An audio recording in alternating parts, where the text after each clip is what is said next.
Today's poem of the day, the 30th of June, is Ulysses by Alfred Lord Tennyson. And like yesterday's poem by Cowland Duffy, this one by Tennyson is also about home, somewhere a lot of us have been a lot more familiar with recently. Ulysses is a Latin name for Odysseus, the hero of one of the oldest poems in the world, the Odyssey by Homer. Homer's work follows Odysseus on his long and dangerous return home to Ithaca after the Trojan War. In Tennyson's poem, the heroic Ulysses finds he is not fit to be at home, and he yearns to head out on another adventure. The final, very beautiful lines are particularly famous. They even feature in the James Bond film Skyfall. It little profits that an idle king, by this still hearth among these barren crags, matched with an aged wife, I meet and dole unequal laws unto a savage race, that hoard and sleep and feed and know not me. I cannot rest from travel, I will drink life to the lees. All times I have enjoyed, greatly have suffered greatly, both with those that loved me and alone on the shore. And when through scudding drifts the rainy Hyades vex the dim sea, I am become a name, for always roaming with a hungry heart.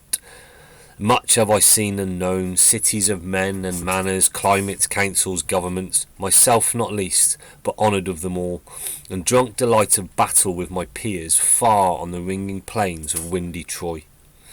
I am part of all that I have met, yet all experience is an arch wherethrough gleams that untravelled world whose margin fades for ever and forever when I move. How dull it is to pause, to make an end, to rust unburnished, not to shine in use, as though to breathe were life.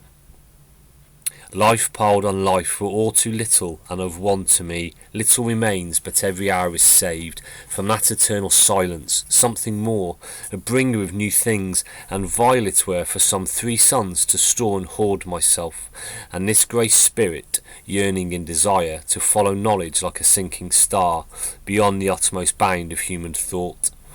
This is my son, my own Telemachus, to whom I leave the sceptre and the isle, well loved of me, discerning to fulfil this labour by slow prudence to make mild a rugged people, and through soft degrees subdue them to the useful and the good.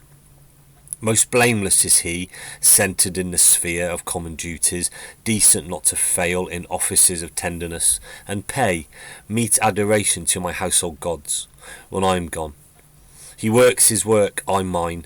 There lies the port, the vessel puffs her sail. There gloom the dark broad seas. My mariners, souls that have toiled and wrought and thought with me, but ever with a frolic welcome took the thunder and the sunshine, and opposed 3 hearts, 3 foreheads.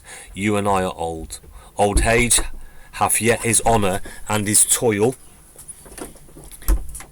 Death closes all, but something ere the end, some work of noble note may yet be done. Not unbecoming men that strove with gods. The lights begin to twinkle from the rocks. The long day wanes, the slow moon climbs. The deep moans round with many voices. Come, my friends, 'tis not too late to seek a newer world.